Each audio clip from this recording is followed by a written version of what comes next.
नमस्कार, आदाब। Crime petrol Dastak में आप सभी दर्शकों का एक बार फिर से स्वागत है। आप मेरी बात समझने की कोशिश तो कीजिए। बड़े घर में हम सब एक साथ रहेंगे, आपकी अच्छी देखभाल भी होगी। हमारी देखभाल की फिक्र छोड़ दो। हम बूढ़े जरूर हैं, पर हमारी भी अपनी जिंदगी है। तुम ये बात समझने की कोशिश क्यों नहीं करते? मैं अपना बिजनेस शुरू कर सकता हूँ, मेरे सपने पूरे होंगे इंशाल्लाह। पर बेटे, हमारे अपने भी तो कुछ सपने हैं। वही तो, आप सिर्फ अपने बारे में सोच रहे हैं, मेरे बारे में सोचते ही नहीं आप। ये बात गलत है। हमने सारी जिंदगी कुर्बान की तुम्हें इस काबिल बनाने में, और अभी हमसे उम्मीद रखते हो? कम से कम हमारी कब्र पर अपनी इमारत खड़ी मत करो। बुढ़ापा आसान नहीं है। बीमार और तन्हा बुजुर्गों को बोझ होने का खिताब दिया जाता है, पर इस बोझ को अक्सर माँ बाप होने की जिम्मेदारी से राहत मिलती ही नहीं है। बुढ़ापे के लिए बचाई गई थोड़ी बहुत पूंजी पर बच्चे अपना हक जताना शुरू कर देते हैं। एफडी तुड़वाओ, घर बेचो, गहनों की अब क्या जरूरत है। ऐसी मांगे बूढ़े बुजुर्गों के डगमगाते कदमों को और कमजोर कर देती हैं। पर बुजुर्ग अक्सर इन मांगों में छुपी दस्तक को सुन नहीं पाते हैं। उनके ना कहने से दूरी बढ़ती जाती है, नाराजगी उबलने लगती है। जुलाई 2011, मुंबई, महाराष्ट्र।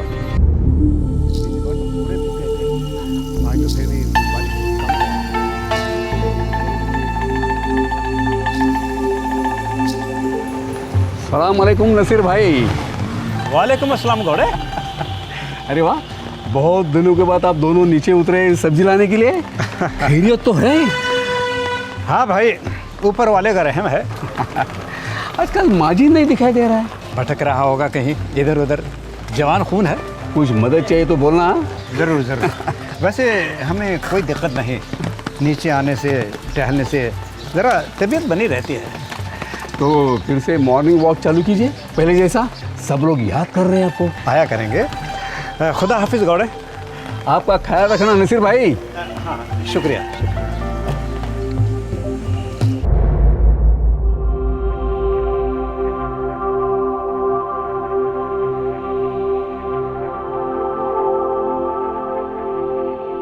हाय माजिद, कैसे हो? बढ़िया। पर चेहरे से लग नहीं रहा, थोड़े परेशान लग रहे हैं। अब क्या बताऊं वर्मा, एक बार अब्रोड काम कर लो ना, कोई नौकरी रास नहीं आती।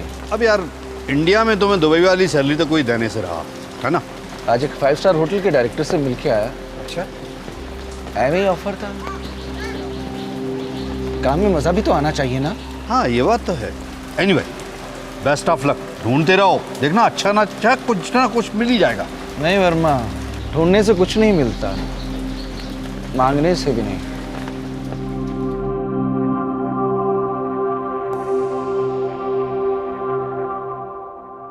खाने के वक्त पूछना जरूरी है क्या? बिगड़ते क्यों हो माजिद? तुम आज इंटरव्यू देने गए थे ना, इसलिए पूछा कैसा रहा। बकवास रहा। क्यों? मना कर दिया मैंने, फालतू ऑफर था।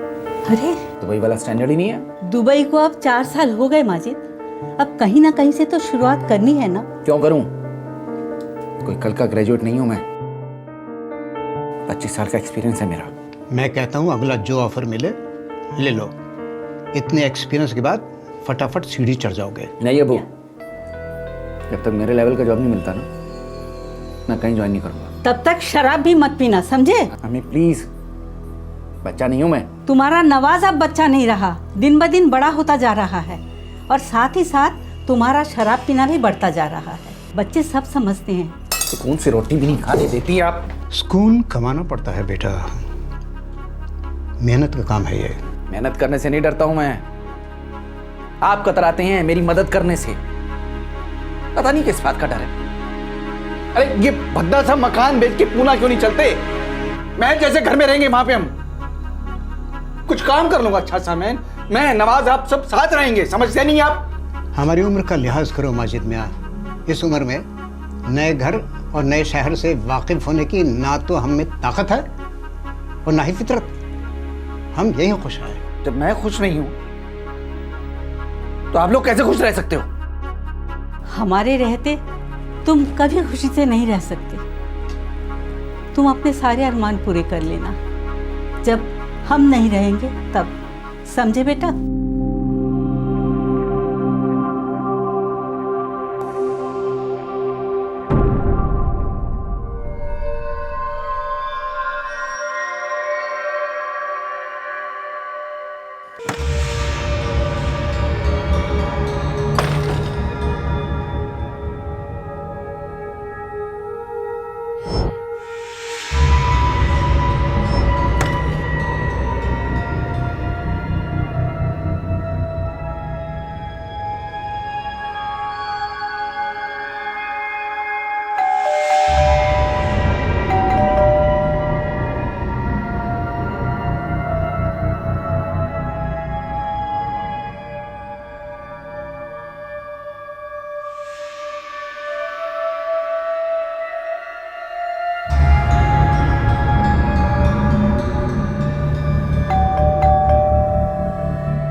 हेलो जीनत बेटा, गौड़े अंकल बोल रहा हूँ। गौड़े अंकल, आदाब, कैसे हैं आप? नसीर भाई और श्यामा भाभी आपके घर आई है?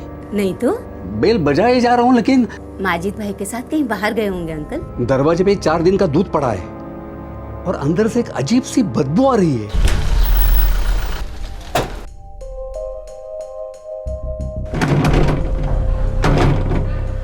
एक बार तोड़।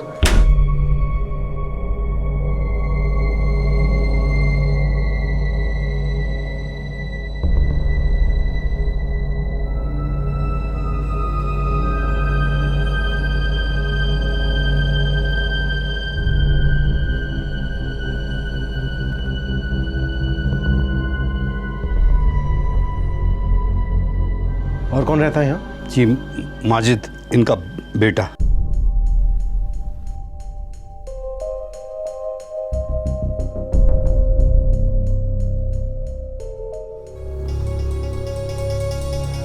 मैंने जो किया है बहुत दर्द सहने के बाद किया है। अम्मी अब्बू ने मेरा जीना दुश्वार कर दिया था। मुझे डर है कि एक दिन मैं बिल्कुल लाचारी में अपने बेटे नवाज पर बोझ बन जाऊंगा। मेरी अब जीने की कोई ख्वाहिश नहीं है। नवाज, मेरी जान, पापा को माफ़ कर देना। मुझे तुम्हारी अम्मी के पास ही दफना देना। माजिद जमाल। ये माजिद का नंबर है किसी के पास? नहीं जी, वो तो सेल रखता ही नहीं था। उनकी एक बेटी है जीनत, हैदराबाद में रहती है। आपको फ़ोन करने से पहले मैंने उनको फ़ोन किया था, जल्दी मुंबई की फ़्लाइट पकड़ो। हाँ, माजिद का एक बेटा है नवाज, पूना में काम करता है। क्या काम करता है? बीपीओ शीपीओ में नौकरी करता है। उसका नंबर है आपके पास? नहीं।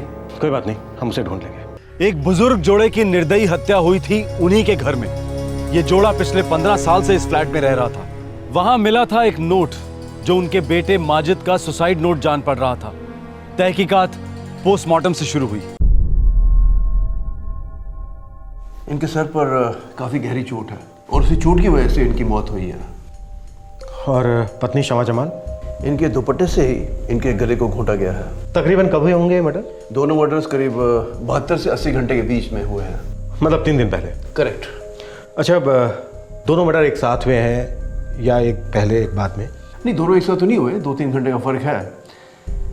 नसीर जमाल की मौत पहले हुई। इंटरेस्टिंग। सच कहूं तो माजिद थोड़ा सा क्रैक सा था साहब। मतलब 100% नहीं कह सकता, पर अजीबो गरीब बातें करता था। बहुत टाइम से बेकार था, उसको नौकरी नहीं मिल रही थी। नसीर भाई और श्यामा भाई बहुत परेशान रहते थे। कोई अड्डा, कोई ठिकाना जहां वो आता जाता था, कोई दोस्त वोस्त, किसी को कुछ नहीं बताता था। पिछले कुछ दिनों में तुमने कहीं आते जाते देखा उसे? नहीं साहब, माजिद को पहचानना बहुत मुश्किल है। वो यहाँ दिखता ही नहीं था। और कुछ? एक बिल्डिंग की बाई है जो उसके घर में काम करती थी। साहिब, देवा शपथ खरं सांगते, मुझे सच में कुछ भी नहीं पता है। कितने बजे जाती थी उनके यहाँ काम करने? सुबह 8:30 बजे शमा ताई और नासिर भाव के यहाँ काम करती थी। पिछले 3 दिन से जा रही थी क्या उनके यहाँ काम करने? गई थी ना साहब, 4 दिन पहले लास्ट गई थी। तब घर पर वो भी था ना। वो कौन? वो साला खड़ूस चक्र मजीद।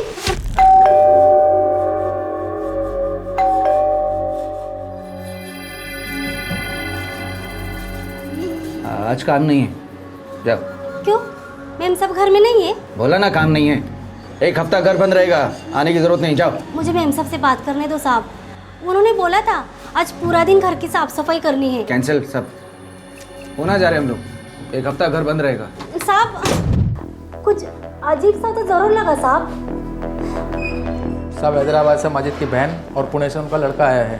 भेज उनको अंदर। ठीक है साहब। रुकमणी भाई अब तू जा।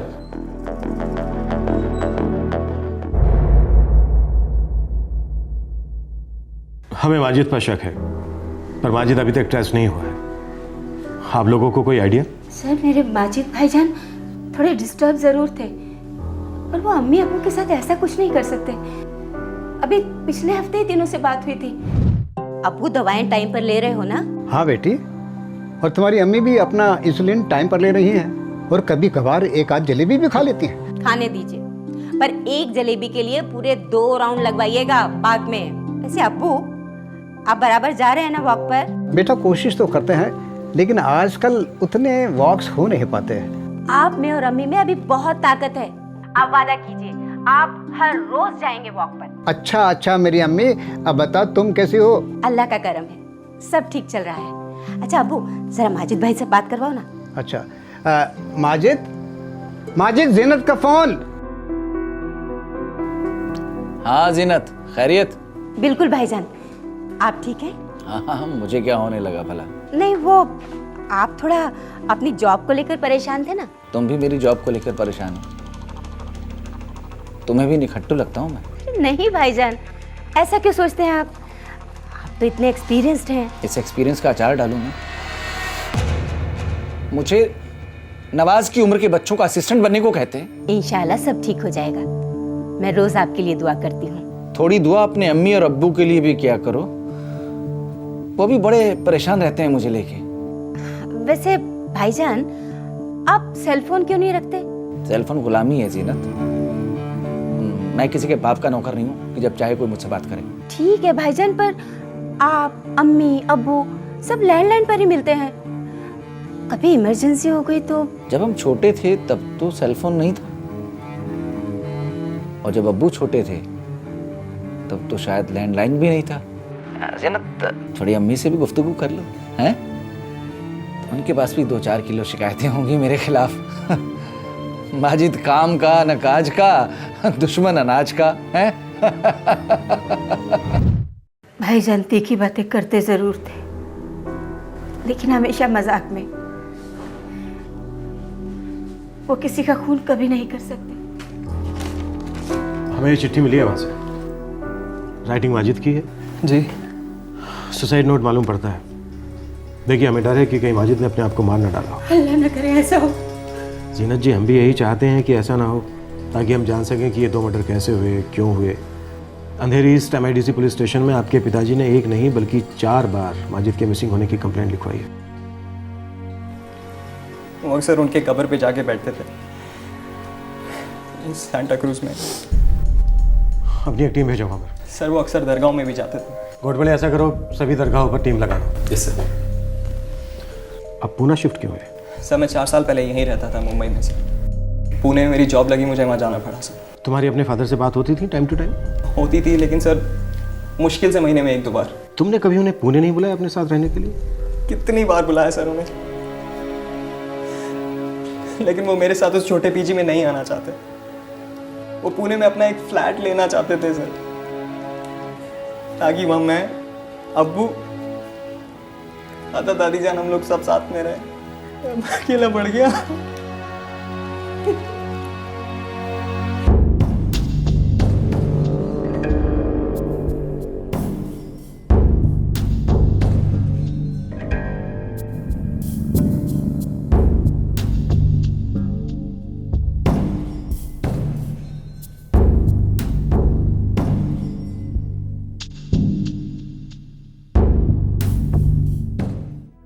सर कब्रिस्तान में और दरगाहों पे 24 घंटे वॉच रखी जा रही है सर, पर अभी तक कोई मूवमेंट नहीं मिल रही है सर। मुझे लगता है माजिद ने अब तक सुसाइड कर लिया होगा। कोई बंदा ऐसे अपने माँ बाप को मारकर जिंदा कैसे रह सकता है सर? अच्छा अब माजिद का फोटो सभी पुलिस स्टेशन में भिजवा दो और सारे मोर्ग में भी, मुंबई और पुणे दोनों जगह। Okay sir. एक 50-55 साल का आदमी अपने बूढ़े माँ बाप को ऐसे मार डालता है, क्या चल रहा होगा उसके दिमाग में, उसके घर में?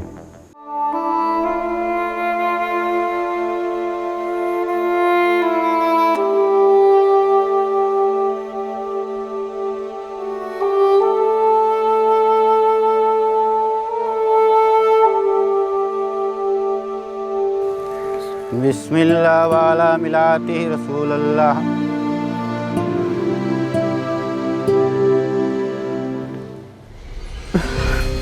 फूफी, सच बताइए प्लीज, आपको लगता है कि अब्बू ने दादा दादी जान को मार डाला? खुदा न करे, खुदा न करे कि पुलिस की बात सच हो जाए। मैं जानता था अब्बू अम्मी की मौत के बाद बहुत परेशान थे। मैं कुछ नहीं कर सका उनके लिए फूफी। मैंने पुलिस को एक बात नहीं बताई। पिछले हफ्ते वो पुणे आए थे मुझसे मिलने।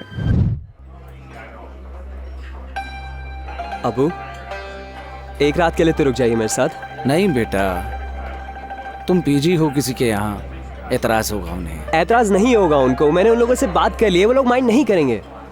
मैं माइंड करता हूँ बेटा, मुझे अच्छा नहीं लगता। किसी की मेहरबानी से बहुत तकलीफ होती है मुझे। अच्छा ठीक है, 1 महीने बाद मेरी सैलरी इंक्रीज हो रही है, मैं यह फ्लैट रेंट पे ले लूंगा। ओके, तब आएंगे ना आप मुझसे मिलने? इंशाल्लाह हमारे पास बहुत जल्द पूना में 3 BHK होगा अपना। एक कमरे में तुम रहना, एक कमरे में तुम्हारे दादा दादी जान, और एक कमरे में मैं और तुम्हारी अम्मी शहनाज। अबू, अम्मी को मरे हुए 10 साल हो गए। ऐसा कुछ नहीं कहना बेटा, वो सिर्फ गहरी नींद में है बेटा। यहां पूना आने से पहले मिल के आया हूं उसे। बहुत प्यार करती है तुम्हें बेटा। अच्छा मैं निकलता हूं मुंबई के लिए, वरना तुम्हारी अम्मी नाराज हो जाएंगी कि मैं उसके लिए फूल नहीं लेके आया। ये आजकल उसे गुलाब का बड़ा शौक चढ़ा है बेटा। मुझसे कहती है मेरे लिए सारे सफेद गुलाब ले आइए। आसान नहीं होता यार, सफेद गुलाब मिलना आसान नहीं होता, लेकिन मैं फिर भी कभी उसे मायूस नहीं करता। 4 साल पहले जब मैं यहाँ पे था ना, अब अक्सर अम्मी की कब्र पे जाके बैठते थे, घंटों बैठे रहते थे वहां पर, उनसे बातें करते थे। मुझे भी ले जाते थे वो कभी कभी।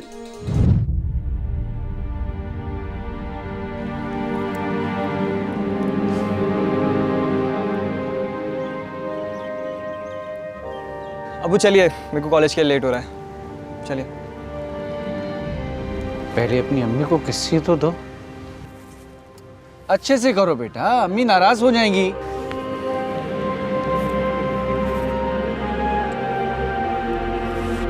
ओके, अब चलिए। चलो भाई।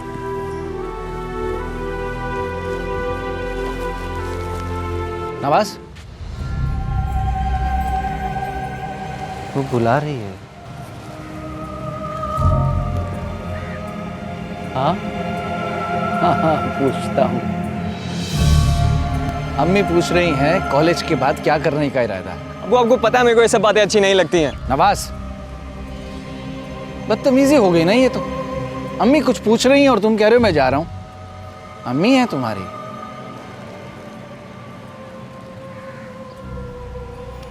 मेरी जान, मेरा सब कुछ। जो बंदा अपनी बीवी से इतना प्यार करता है, अपने अम्मी अब्बू का खून क्यों करेगा? तो फिर मैं नहीं मानता पुणे किसी का खून किया है। अल्लाह करे तेरी बात सच हो बेटा, अल्लाह करे माजिद भाई जिंदा हो। फूफी, आप परेशान मत होइएगा। हाँ, पुलिस वगैरह का मैं सब देख लूंगा। रोज फोन करना नवाज। ठीक। और एक बात। बोलिए फूफी। अम्मी अब्बू तो अब रहे नहीं, माजिद भाई का भी कोई भरोसा नहीं। क्यों ना हम अम्मी अब्बू का फ्लैट बेच दे और उसके पैसे से तुम खुद का पूना में अपना फ्लैट खरीद लो। यही तो अब्बू का सपना था ना फूफी। कड़वी सच्चाई ये है कि तुम्हारे अब्बू अब ना होने के बराबर हैं। पीछे मुड़ के मत देख, तुम्हें अब आगे की ओर देखना है।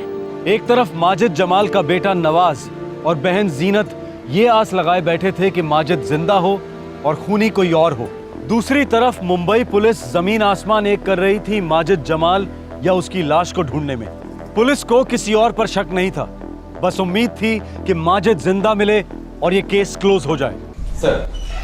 हाँ बोलो गॉड बोले। सर पुलिस स्टेशन और मोर्ग से जवाब आ गया सर, लेकिन सर कुछ पता नहीं चल पा रहा है। शायद शहर छोड़कर कहीं चला गया हो, लेकिन 8 दिन हो गए हैं।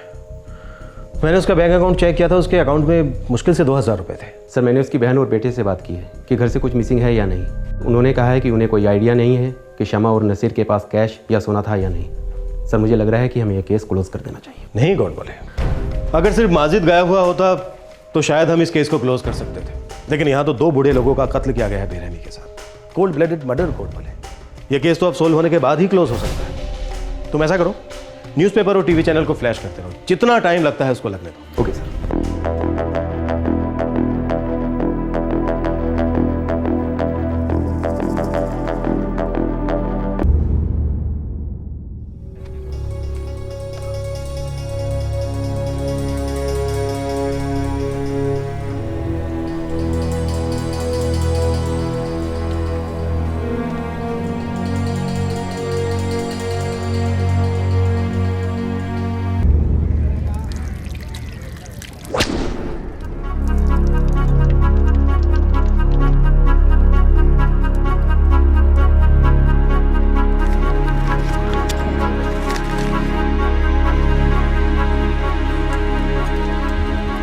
भाई साहब कितने पैसे हुए? 35 रुपए।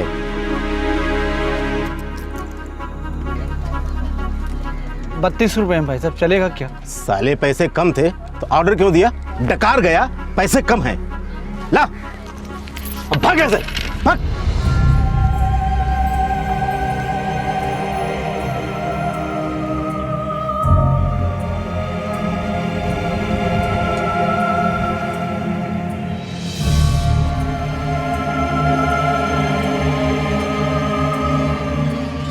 खाना लग गया है, अपने अब्बू से बोलो गरम रोटी खा ले आकर।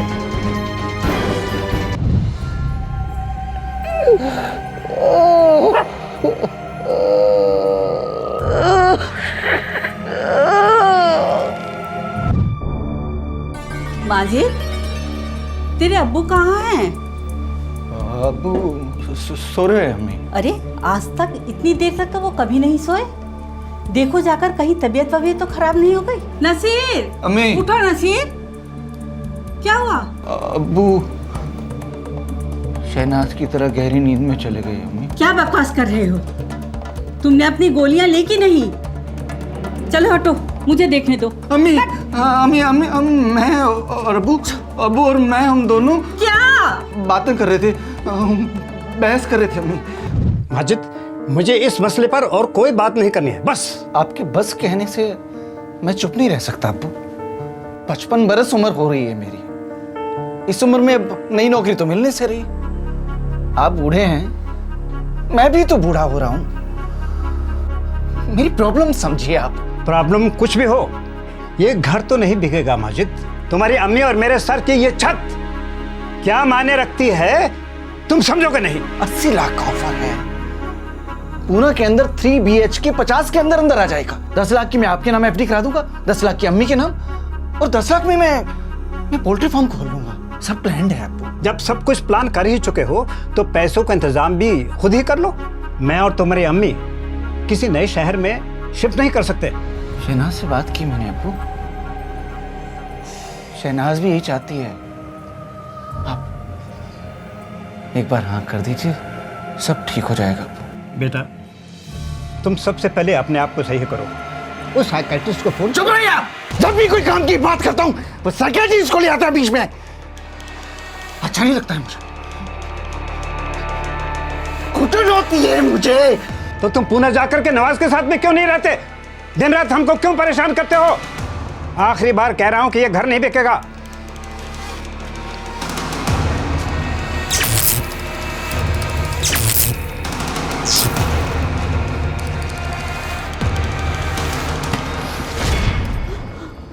अम्मी, मैं अब्बू को मारना नहीं चाहता था अम्मी।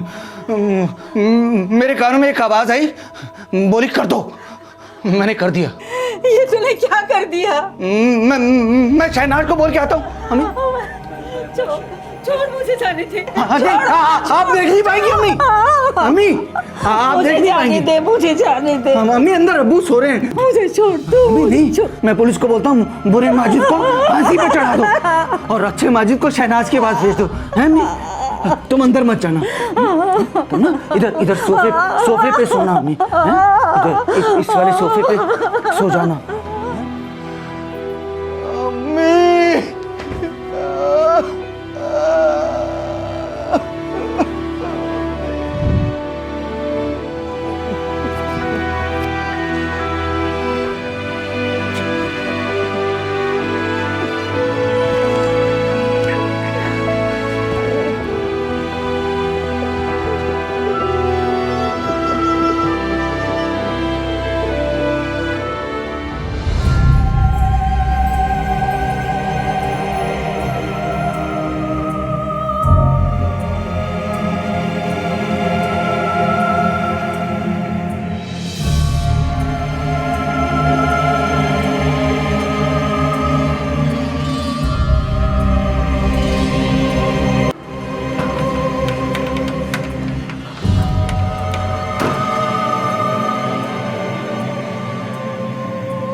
भाई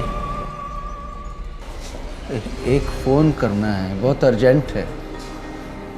अरे आप हैं कौन और यहाँ क्या कर रहे हैं? वो किस लिए आए हैं? भाई शायद तुम नए आए हो। मैं कई सालों से इस सोसाइटी में रह रहा हूँ। मेरी सेल फोन के साथ साथ मेरी चाबियाँ भी खो गई हैं घर की। मेरा बेटा भी लेके आता ही होगा। इस कॉल के पैसे भी दे दूंगा। ठीक है, लीजिए। थोड़ा जल्दी कीजिएगा, इसमें बैलेंस कम है।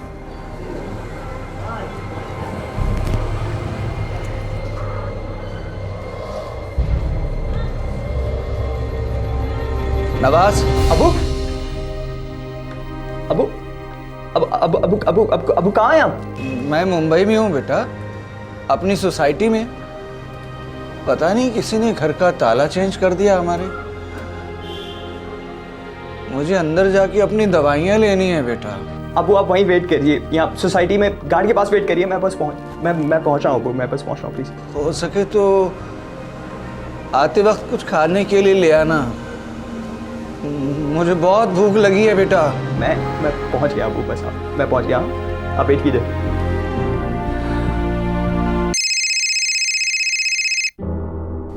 हेलो सर, मैं नमाज बोल रहा हूँ, माजिद जमाल का बेटा सर। हाँ नवाज बोलो। सर मेरे फादर सोसाइटी में सब सिक्योरिटी के पास में हैं। आप एक बार जाके देख लीजिए। वो मेरा वेट कर रहे हैं वहाँ पे सर। नवाज, मुझे फ़ोन करके तुमने बहुत अच्छा किया, थैंक यू। सॉरी अब्बू, माफ कर दें।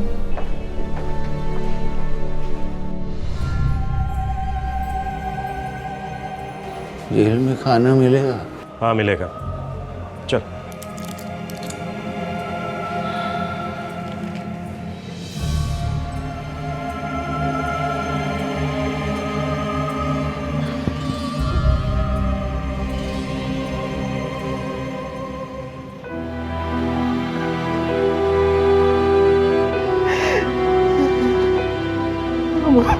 मुझसे गलती होगी अब्बू। नहीं बेटा, नहीं, गलती तो मुझसे हुई है बेटा। तुमने तो सही काम किया बेटा। अपने अम्मी अब्बू को मारना नहीं चाहता था बेटा, बस वो गुस्से में अचानक सब हो गया। साइकेट्रिक ट्रीटमेंट बंद नहीं करता ना, और दवाएं लेता रहता तो इतना पागल नहीं होता मैं। अब आप परेशान नहीं होना, सब ठीक हो जाएगा अब्बू। चुपचाप वो नौकरी ले लेनी चाहिए थी जो मिल रही थी। पैसों के लिए अपने बूढ़े माँ बाप को परेशान तो नहीं करता मैं। मुझे तो दोज़ख में भी जगह नहीं मिलेगी बेटा। आप शांत हो जाइए, सब ठीक हो जाएगा अबू। एक आखिरी ख्वाहिश है, अपने दादा जान और दादी जान की कब्र पे जाके मेरी तरफ से माफी मांग लेना बेटा, और अपनी अम्मी की कब्र पर भी जाना। अपनी अम्मी को बोलना मैं उसे कभी मुंह नहीं दिखाऊंगा।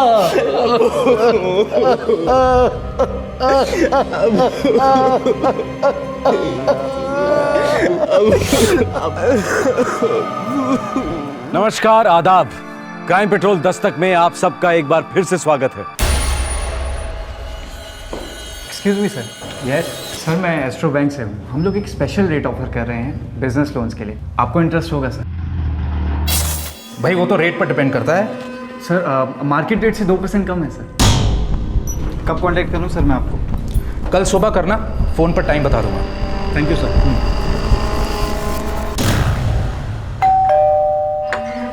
हेलो सर, कैसे हैं आप? आओ आओ अंदर आओ।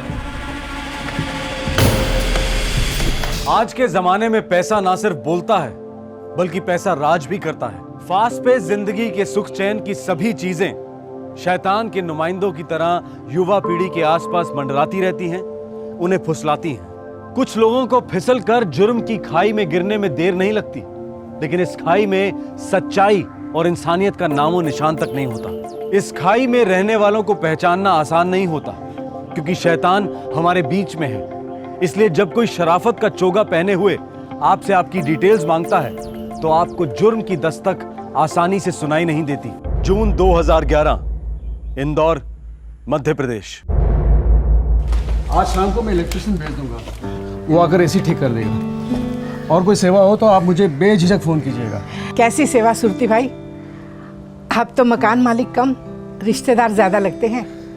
अभी हमें 1 हफ्ता भी नहीं हुआ इंदौर आए हुए, सभी कुछ आप ही तो कर रहे हैं हमारे लिए। अरे रागिनी जी, वैसे मैं ये मकान किराए पे बहुत कम देता हूँ।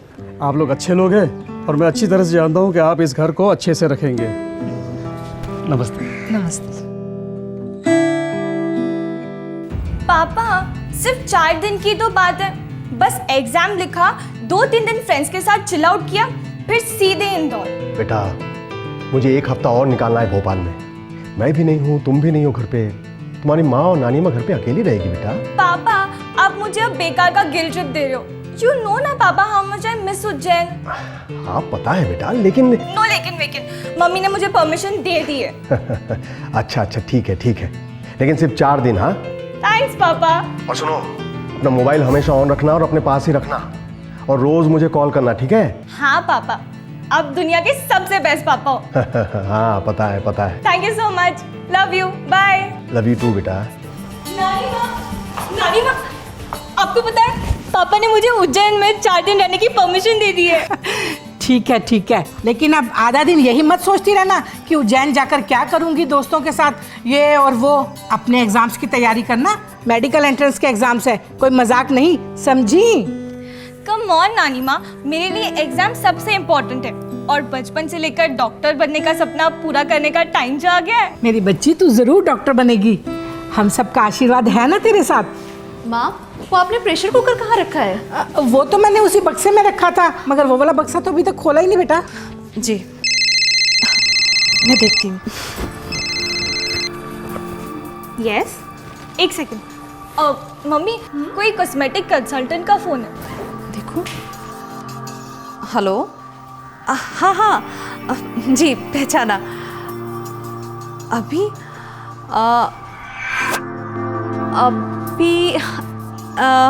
ठीक है, आप 5:30 बजे तक आ सकती हैं। वो अभी मैं थोड़ा बिजी हूँ। हाँ, 1 घंटे में फ्री हो जाऊंगी।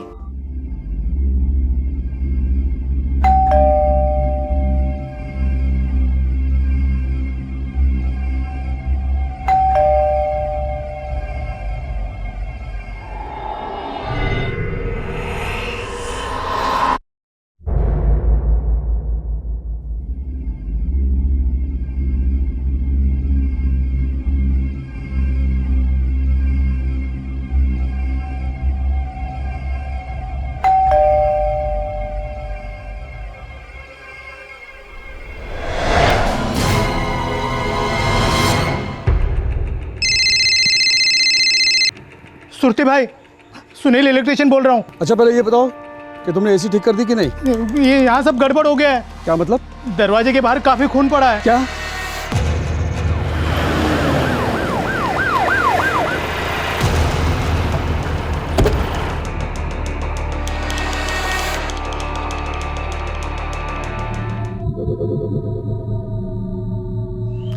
शिवारे, दरवाजा तोड़वा दो।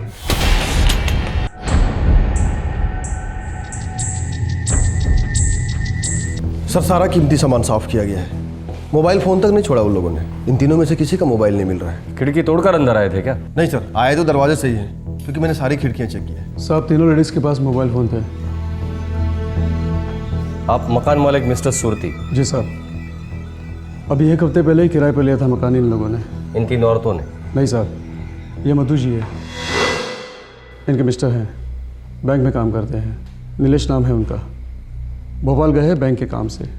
ये उनकी माँ होगी? नहीं साहब, सास है, मधु जी की माँ और ऐश्वर्या की नानी जी। कहाँ से आए थे ये लोग? उज्जैन से। नीलेश की वहाँ कुछ सालों तक पोस्टिंग थी, अभी अभी ट्रांसफ़र हुआ था यहाँ इंदौर में। नंबर है उसका? सब मैंने फ़ोन तो कर दिया है। ठीक है, फॉरेंसिक टीम का काम हो जाने के बाद तीनों बॉडीज को पोस्टमार्टम के लिए भेज दो। ये कॉस्मेटिक का सामान यहाँ पड़ा है, इस्तेमाल नहीं हुआ है। ये ट्रिपल मर्डर एक पॉश हाउसिंग कॉलोनी में इतवार को हुआ, जब ज्यादातर लोग घर में होते हैं। इस भयंकर हत्याकांड ने हर इंदौर वासी को दहशत के पसीने में भिगोकर रख दिया। मध्य प्रदेश पुलिस पर इस केस को लेकर जबरदस्त प्रेशर था, लेकिन दिल्ली अब भी काफी दूर थी।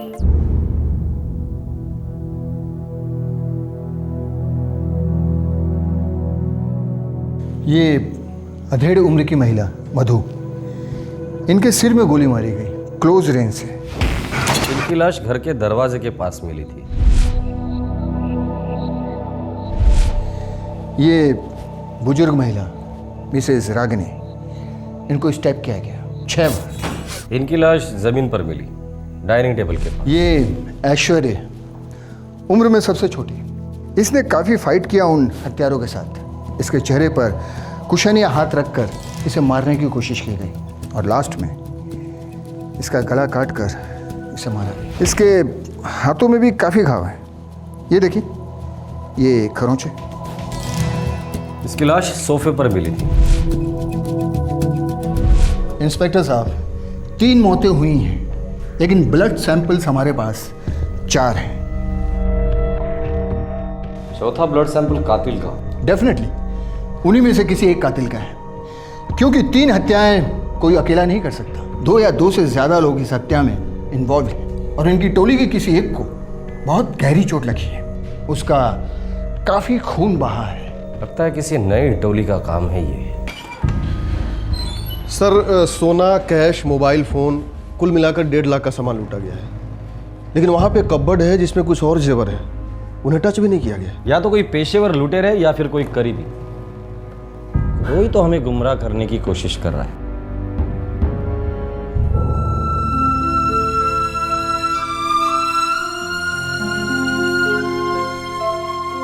पहले सब माफ कीजिए, मैं आपकी हालत समझ सकता हूं, पर कुछ सवाल है जिनके जवाब चाहिए। जी। आपके घर से काफी चीजें लूटी गई और काफी चीजें, कीमती चीजें छोड़ी भी गई है, ऐसा क्यों? मुझे नहीं मालूम सर। किसी से दुश्मनी? जी नहीं। आपकी बेटी ऐश्वर्या, बीवी मधु और सास रागिनी, इनकी किसी के साथ कोई दुश्मनी? सर हम लोग इंदौर में नए हैं, मुझे नहीं पता हमसे किसी को क्या दुश्मनी हो सकती है। किसी से पुरानी दुश्मनी उज्जैन से? मुझे नहीं लगता सर। ये नोवेला ब्यूटी प्रोडक्ट्स आपकी बीवी मधु के लाश के पास मिले, ब्रांड न्यू है, इसके बारे में कुछ बता सकते हैं आप? मुझे कुछ नहीं पता सर, मुझे सिर्फ इतना पता है कि मेरे सब अपने खत्म हो गए, एक पल में सब कुछ खत्म हो गया सर।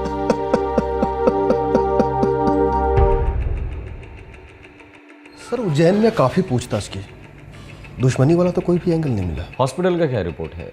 उसमें से एक हत्यारा काफी घायल हुआ था। 10 हॉस्पिटल ने पूछताछ किया सर, ऐसा कोई भी केस नहीं है। Private clinic? वहाँ पूछताछ जारी है सर। वो हत्यारा बुरी तरह घायल हुआ था, काफी खून बहा था, बिना दवा के ज़्यादा दूर तक भाग नहीं सकता है वो। सर वो जो कॉस्मेटिक्स मिले थे नोवेला ब्यूटी प्रोडक्ट्स के, वो कहाँ के? कंपनी तो मुंबई की है सर, लेकिन अपने इधर जो ग्लास्को मॉल है ना, उसमें एक है सलून, कपिल सलून, वो लोग उसके लिए मार्केटिंग करते हैं। ये ऐश्वर्या, उसकी माँ मधु और उसकी नानी रागिनी, इन तीनों में से किसी न किसी का कनेक्शन उस प्रोडक्ट से। ऐश्वर्या कुलकर्णी, मधु कुलकर्णी, रागिनी घोरपड़े। सर मैंने इन लोगों का नाम आज तक नहीं सुना और हमारे सैलून के साथ इनका कोई कनेक्शन नहीं है। लाश के पास हमें आपके कंपनी के प्रोडक्ट्स मिले, ब्रांड न्यू, जिसका प्लास्टिक कवर भी तोड़ा नहीं था। सर हम इन प्रोडक्ट्स को मार्केट करते हैं और हो सकता है उन तीनों में से इन प्रोडक्ट्स को किसी ने खरीदा हो। ठीक है, अब ये प्रोडक्ट्स बेचती कैसे? हमारी सेल्स टीम है जो कुछ दुकानों को टारगेट करती है और कुछ हाउसवाइफ्स को। पूरी टीम की लिस्ट चाहिए अभी।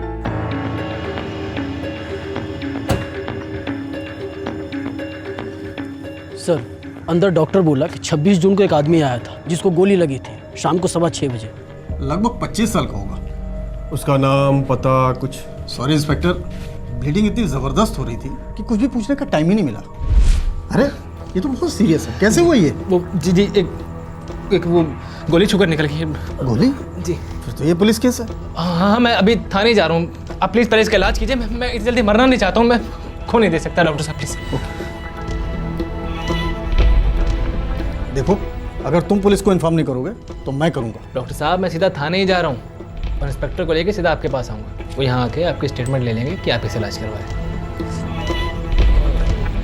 और वैसे भी पुलिस के चक्कर में अब कौन पढ़ना चाहता है डॉक्टर साहब। और आपने उसे जाने दिया? गलती हो गई, जजमेंट में थोड़ा चूक हो गई। वो एक्चुअली में दूसरे किसी पेशेंट के साथ बिजी हो गया। उसने कोई और जानकारी दी है आपको?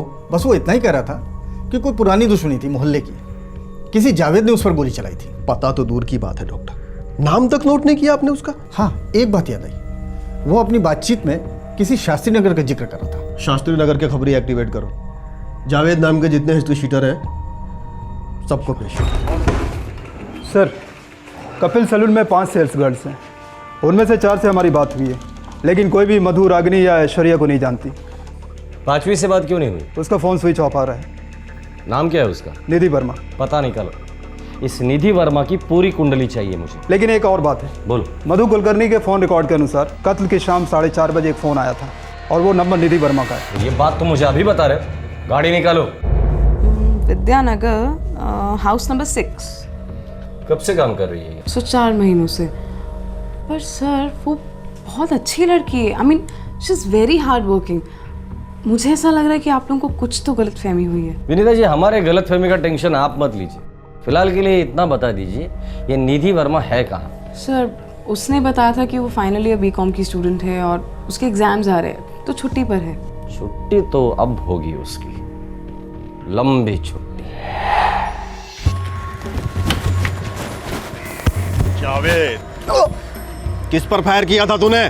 साहब मैंने खुदा कसम साहब, मैंने किसी पर फायर नहीं किया साहब, मुझे फालतू में फंसा रहे हैं साहब। कौन तुझे फंसाने की कोशिश कर रहा है? एक कमीना है साहब, राजू, उसको मेरा 36 से आंकड़ा है साहब। रहता कहाँ है तेरा ये जानी दुश्मन राजू? ये 14 नंबर साहब, 4 गली छोड़ के साहब। अगर तेरी बात झूठ निकली ना जावेद, तो तू तो अपने कफन का ऑर्डर दे ही दे, समझा? जी हाँ, निधि वर्मा मेरी बेटी है। I am mister Verma. लेकिन बात क्या है? निधि कहाँ है? निधि एग्जाम देने गई है, लेकिन बात क्या है? उसका सेल फोन बंद है। एग्जाम हॉल में सेल फोन अलाउड नहीं है। वर्मा जी कल शाम से उसका फोन बंद है। अरे तो पढ़ने में बिजी रही होगी। एग्जामिनेशन हॉल कहाँ है? बेतमा कॉलेज। ठीक है, लेकिन अब तो बताइए बात क्या है? जैसे ही मुझे पता चलेगा सबसे पहले मैं आप ही को आकर बताऊंगा वर्मा जी, तब तक थोड़ा हिम्मत से काम लीजिए। कोई बुरी खबर है? जी नहीं, शायद बहुत बुरी खबर है। सर राजू मेरा भाई है। तो तुम्हारा ये भाई राजू अभी कहाँ है? सर नहीं पता। सर वो कभी भी बताकर नहीं जाता। उसका हाल ही में लिए हुआ फोटो और सेल नंबर दो। Cell number? Sir 78689838। Sir switch off है। उसका फोटो लेके आओ। अब किस लफड़े में पड़ गया है मेरा बेटा? इसके पहले आपका बेटा कितने लफड़े में फंस चुका है? उसका सबसे बड़ा लफड़ा तो वो जन्मजली लड़की है, उसके चक्कर में पड़कर बर्बाद हो गया है मेरा बेटा। कौन है वो लड़की? क्या नाम है उसका? सर उसका नाम निधि वर्मा है। बहुत ओवर स्मार्ट बनती है सर, और मेरे राजू भैया को उसी ने अपने कंट्रोल में कर रखा है। सर ये राजू हिस्ट्री शीटर लगता है, उसके फोटोग्राफ मैंने सारे पुलिस स्टेशन में बांट दिया है, ज़रूर इन्वॉल्व होगा वो लड़की निधि वर्मा, वो भी इस केस में इन्वॉल्व होगी। सर, निधि Verma.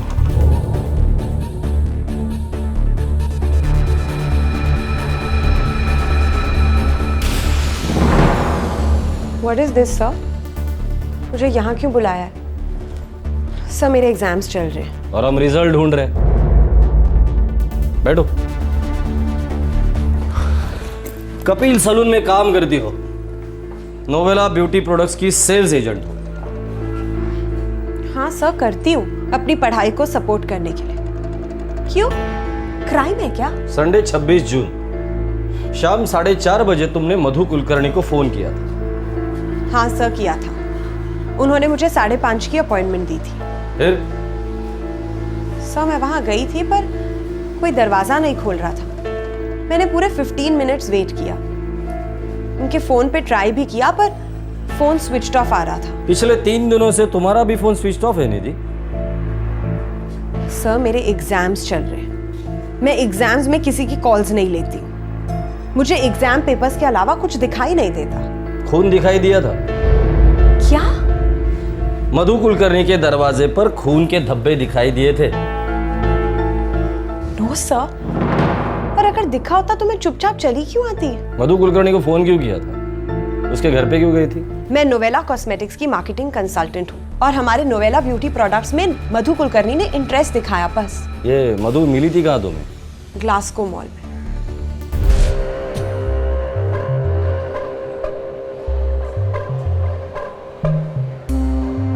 Excuse me ma'am. Ma'am, क्या आपके पास 2 मिनट है? बोलो। मैम, आप ब्यूटी प्रोडक्ट्स इस्तेमाल करती हैं ना? सॉरी, मुझे इंटरेस्ट नहीं है। मैम, आपके प्रोडक्ट्स अच्छे नहीं हैं। आपके फेस पे साफ साफ दिखाई दे रहा है, इसीलिए आपको इंटरेस्ट नहीं है। सच? सच मैम। आप नोवेला प्रोडक्ट्स ट्राई कीजिए, जान दे देंगी आप। मैम, हमारा tie up top international brand से है। हमने अभी तक इंडिया में लॉन्च भी नहीं किया। देखिए, अभी मुझे जाना है। जब आप लॉन्च करोगे तब मैं खरीद लूंगी। मैम, तो अभी ले जाइए ना। ये लीजिए। मगर मेरे पास पैसे नहीं है अभी। मैम, ये फ्री सैंपल्स हैं, बिल्कुल फ्री। आप इन्हें ट्राई कीजिए, यूज कीजिए। अगर पसंद आए तो मैं आपको आगे की स्कीम के बारे में बताऊंगी। वैसे स्कीम क्या है आपकी? अगर आप 2000 से ज्यादा बिलिंग करती हैं या अपने किसी भी फैमिली या फ्रेंड को बतौर क्लाइंट हमारे पास भेजती हैं तो आपको पूरा 50% डिस्काउंट मिलेगा। अच्छा, मैं आपको कांटेक्ट कैसे कर सकती हूँ? मैं आपकी डिटेल्स ले लेती हूँ ना, मैं आपको कांटेक्ट करके सब बता दूंगी। जी बताइए। लिखिए। मधु मैम ने मुझे संडे शाम को फ़ोन करने के लिए कहा था, लेकिन मैं उनसे नहीं मिल पाई। तो उनके घर में वो सारे प्रोडक्ट्स कहाँ से आए? सब मैंने उन्हें कुछ सैंपल्स दिए थे, वही होंगे, या फिर उन्होंने किसी और सेल्स गर्ल से लिए होंगे। राजू से क्या रिलेशन? राजू? हाँ, राजू बॉयफ्रेंड है। क्यों? कोई प्रॉब्लम है? बिल्कुल है। राजू को गोली लगी है। क्या बात कर रहे हैं? कब? किसने मारी? राजू ठीक तो है ना? उसने फोन करके बताया नहीं तुम्हें? सर, मैंने 3 दिनों से फोन ऑफ रखा है एग्जाम्स की वजह से, लेकिन मैं नहीं मानती राजू को गोली लगी। आप मुझे उल्लू बना रहे हैं ना, झूठ बोल रहे हैं ना? वो तो थोड़ी देर में पता चल ही जाएगा कौन झूठ बोल रहा है, कौन उल्लू बना रहा है।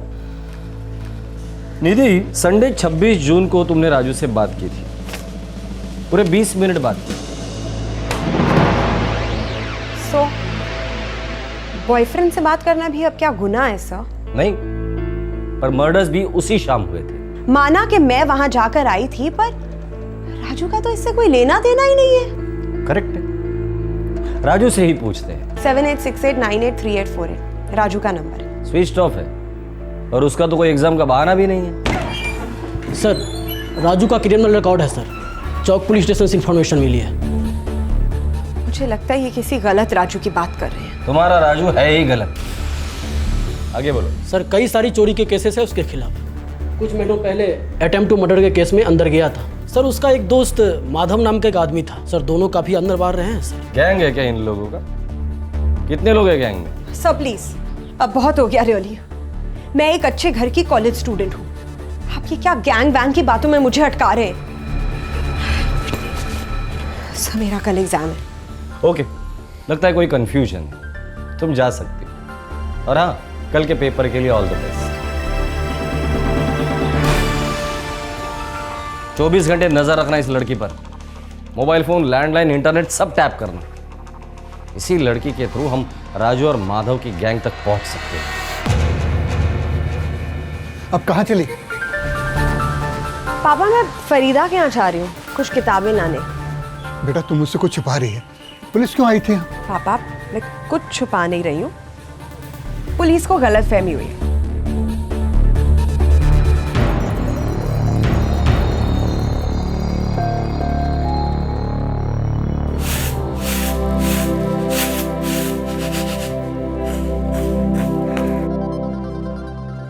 रुक जा, एक कदम भी आगे रखा ना तो टांगे तोड़ दूंगी तेरी, डायन कहेंगी। मुझे तुम्हारे मुंह नहीं लगना, मैं तुम्हारे गले पड़ने नहीं आई हूँ, बस राजू के कपड़े लेने आई हूँ। कहाँ मेरा राजू? खा गई उसे? डस गई क्या? तुम राजू की माँ हो इसलिए कुछ बोलूंगी नहीं, लेकिन ठीक है तुम्हारा राजू, मैं ख्याल रख रही हूँ उसका। अरे तेरे साथ रहेगा तो कैसे ठीक रहेगा वो? हाँ, छोड़ क्यों नहीं देती उसे? किसी और को क्यों नहीं पकड़ लेती? निधि, तू इसी वक्त यहाँ से निकल जा, वरना मैं पुलिस को फोन करूंगी। ओह, पुलिस? मैं अभी वहीं से आ रही हूँ, तो धमका मत। राजू भैया के एक भी कपड़े को अगर तूने हाथ भी लगाया ना तो मैं तेरे हाथ काट के रख दूंगी। लो क्लास हो, लो क्लास ही रहोगे, ठीक है? मैं राजू के लिए नए कपड़े खरीद लूंगी, लेकिन एक बात याद रखना कि ये जो 4 पैसे कमा के राजू दे रहा है ना, वो पता है किसकी वजह से? मेरी।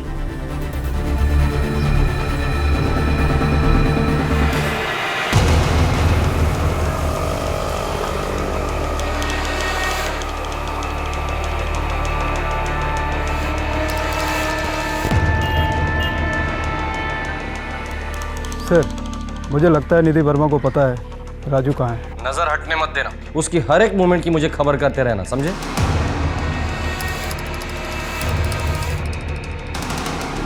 काका और थे।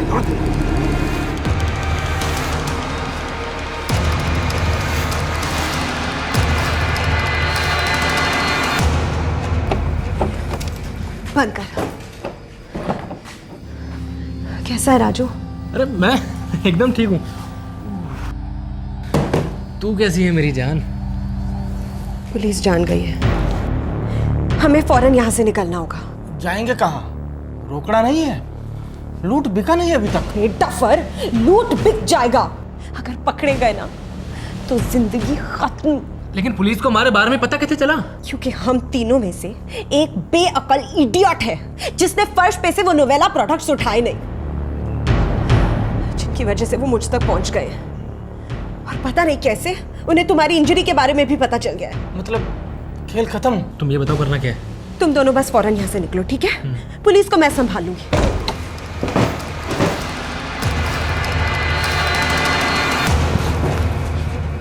तू हमें संभाल लेगी। लूट और मर्डर करने के बाद पुलिस को कैसे चकमा दे दे, स्पेशल सब्जेक्ट है तुम्हारा। चलो भाई, मैडम और 2 स्टूडेंट को पुलिस स्टेशन लेके चलो, इनका एग्जाम आज मैं लेता हूं।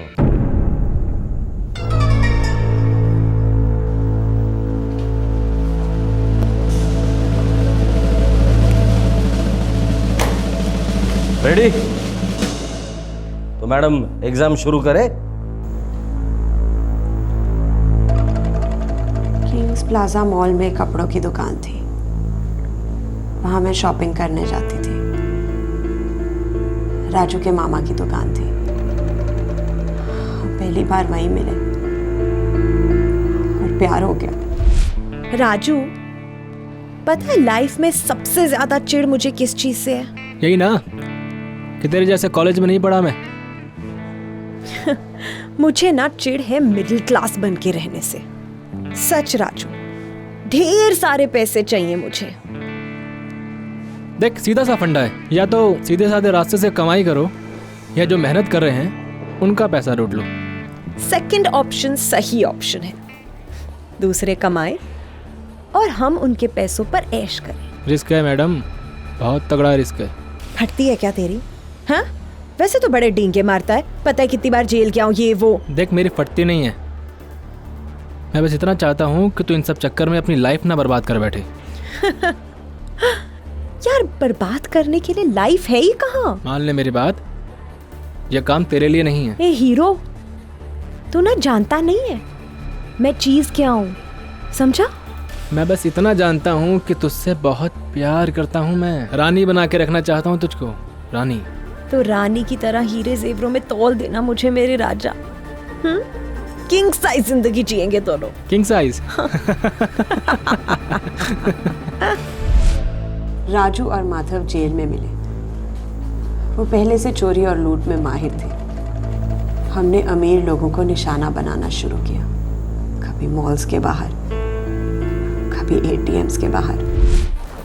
Excuse me sir. Yes sir, क्या मैं आपके 2 मिनट ले सकती हूँ? सर, मैं निधि वर्मा हूँ, एस्कॉर्ट बैंक। हमारे पास एक एक्सीलेंट पर्सनल लोन स्कीम है। इसके पहले कितने खून किए तुम लोगों ने? नहीं सर, हमने आज से पहले कभी कोई खून नहीं किया सर। वो गलती से हो गया सर खून। सच बोल रहा है ये सच है। हमारा इरादा सिर्फ कुलकर्णियों को लूटने का था। सॉरी, मुझे इंटरेस्ट नहीं है। मैम, आपके प्रोडक्ट्स अच्छे नहीं हैं। आपके फेस पे साफ साफ दिखाई दे रहा है, इसीलिए आपको इंटरेस्ट नहीं है। सच? सच मैम। आप नोवेला प्रोडक्ट्स ट्राई कीजिए, जान दे देंगी आप। अच्छा, मैं आपको कांटेक्ट कैसे कर सकती हूँ? मैं आपकी डिटेल्स ले लेती हूँ ना, मैं आपको कांटेक्ट करके सब बता दूंगी। जी लिखिए। मैंने आपसे झूठ कहा था। मैंने मधु को कोई सैंपल्स नहीं दिए थे, सिर्फ एक अपॉइंटमेंट लिया था। मैंने कुलकर्णी फैमिली का पूरा बैकग्राउंड निकाला था।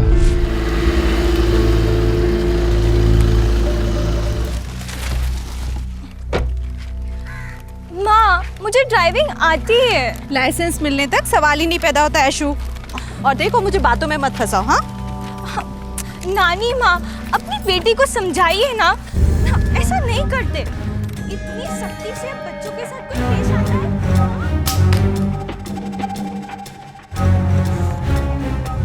साला एक दिन ना अपनी खुद की गाड़ी होगी चिकनी। तेरी गाड़ी जरूर होगी। तेरा जो दिमाग है ना, बहुत तेज। चुन चुन के शिकार को ढूंढती है तू, चुन चुन के। राजू, इस धंधे में डेयरिंग से ज्यादा ना दिमाग चाहिए होता है। दिमाग? करेक्ट। अच्छा, ये कुलकर्णी लोग अभी अभी शिफ्ट हुए हैं, घर का मर्द भी शहर में नहीं है। अच्छा है, तो इस संडे को कुलकर्णियों का घर साफ करेंगे। तो इस बात पे चीयर्स। चीयर्स। चीयर्स। 26 जून 2011 रविवार की दोपहर थी। आसपास के घरों में ज्यादातर लोग खाना खाकर गहरी नींद में थे, लेकिन ऐश्वर्या, एक होनहार स्टूडेंट, अपने मेडिकल एग्जाम्स की पढ़ाई में लगी हुई थी। जब ऐश्वर्या किताबों में डूबी हुई थी, मधु और रागिनी अपने घर की चीजें अनपैक कर रही थी। इन तीनों को भनक तक नहीं थी कि कुछ ही दूर एक युवती और उसके 2 युवा साथी इन्हें लूटने की फिराक में थे। इत्तेफाक की बात थी कि निधि, जो ओपन यूनिवर्सिटी की छात्रा थी, इस जुर्म को प्लान करने से पहले बाकायदा अपने इम्तिहान भी देने गई थी। निधि बेटा, एक सेकेंड, ये खा के तो जाना। ऑल द बेस्ट बेटा। ऑल द बेस्ट बेटे, दिल लगा के एग्जाम देना। डोंट वरी पापा, इकोनॉमिक्स मेरा फेवरेट सब्जेक्ट है। हेलो मैम, मैं निधि बोल रही हूँ नोवेला कॉस्मेटिक्स से। एक सेकंड। मम्मी, कोई कॉस्मेटिक कंसल्टेंट का फोन है। देखो। हेलो मैम, क्या आज शाम को मैं आपके घर आ सकती हूँ? आपने कहा था ना संडे शाम को आप फ्री रहेंगी। आप 5:30 बजे तक आ सकती हैं। जी मैम, मैं 5:30 बजे आती हूँ।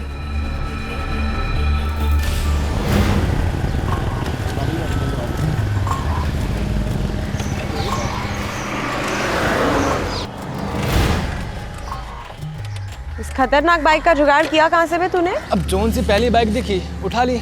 नंबर प्लेट चेंज किया ना? मैडम, इतना भी डफर नहीं हूँ मैं। माना कि आप तोप हैं, लेकिन हम भी कोई देसी कट्टे नहीं हैं। समझी? अम्मा यार, इतनी क्यूट बातें ना किया मत कर, समझा? काम पे ध्यान नहीं लगता है।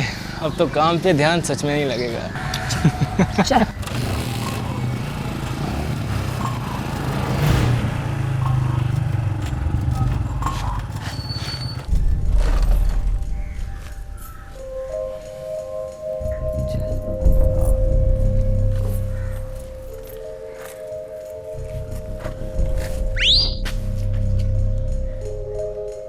ए, पागल है क्या? सोच रहा भी मत, गाड़ी उठाई ना 100% पकड़े जाएंगे। चला जल्दी कर।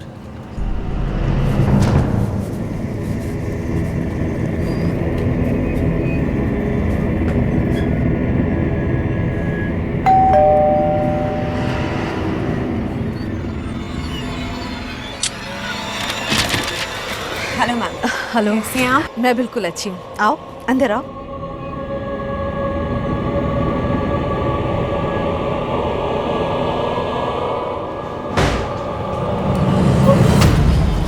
ये लोग कौन है दीदी? मैम, अब जितना चुप रहेंगी ना उतना अच्छा होगा, समझी? चलो। ऐश्वर्या! चुप करा दे साली को गोली से। एक और मुसीबत कर दे इसका बेटा। बगीचे में घूम रहे हो क्या? जाओ जाके अलमारियां साफ करो। हाँ, आजा।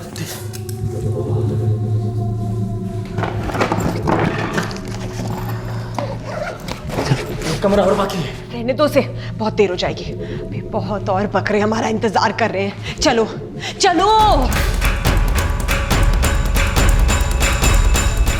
उन तीनों का मारने का बिल्कुल इरादा नहीं था,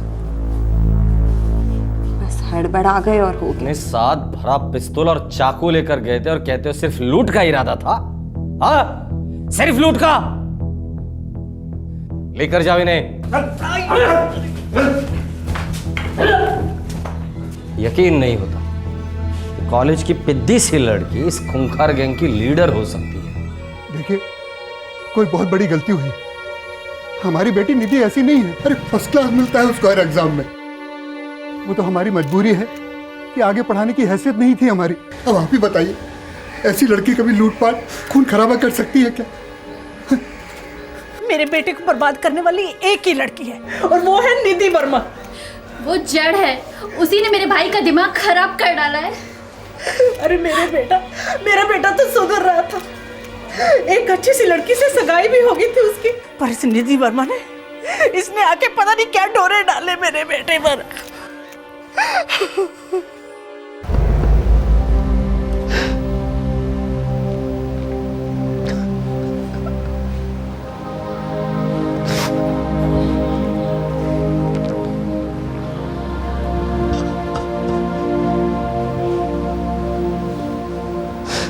आज का ये केस हमारे उभरते शाइनिंग इंडिया को एक आईना दिखाता है। बड़े बड़े मॉल्स, नई नई गाड़ियां, सेल फोन्स, लैपटॉप्स और ढेर सारे लोन्स और स्कीम्स। आज के दौर का लाइफस्टाइल हर होर्डिंग, हर एड से चीख चीख कर कह रहा है, लिव लाइफ किंग साइज। बेचने वालों की लगातार कोशिश रहती है हर इंसान में खरीदने की चाहत पैदा करने की, और फिर इस चाहत को कभी ना खत्म होने वाली भूख बनाने की। जो अफोर्ड कर सकते हैं वो तो अपनी चाहत को पूरा कर लेते हैं, लेकिन जो नहीं कर पाते उनकी चाहत मर तो नहीं जाती।